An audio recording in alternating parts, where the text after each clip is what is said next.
কবি জীবনানন্দ দাশের বনলতা সেন কাব্যগ্রন্থ থেকে একটা কবিতা আবৃত্তি করে শোনাচ্ছি। কবিতার নাম সুচেতনা। সুচেতনা, তুমি এক দূরতম দ্বীপ, বিকালের নক্ষত্রের কাছে। সেইখানে দারুচিনি বনানীর ফাঁকে নির্জনতা আছে। এই পৃথিবীর রণরক্ত সফলতা সত্য, তবু শেষ সত্য নয়। কলকাতা একদিন কল্লোলিনী তিলোত্তমা হবে, তবুও তোমার কাছে আমার হৃদয়।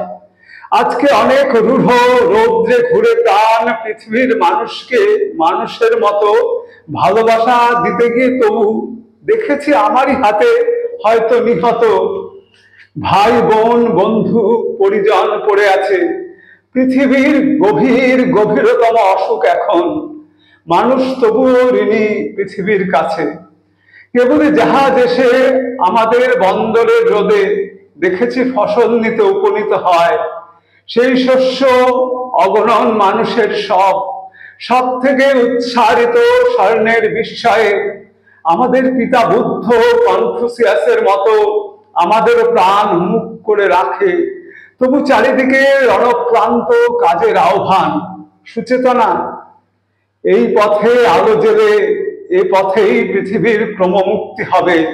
সে অনেক শতাব্দীর মনীষীর কাজ। এ বাতাস কি পরম সূর্য করজ্জ্বল, প্রায় তত দূর ভালো মানব সমাজ আমাদের মতো ক্লান্তিহীন নাবিকের হাতে গড়ে দেব। আজ নয়, ঢের দূর অন্তিম প্রভাতে। মাটি পৃথিবীর টানে মানব জন্মের ঘরে কখন এসেছি, না এলেই ভালো হতো অনুভব করে। এসে যে গভীরতম লাভ হলো সেসব বুঝেছি।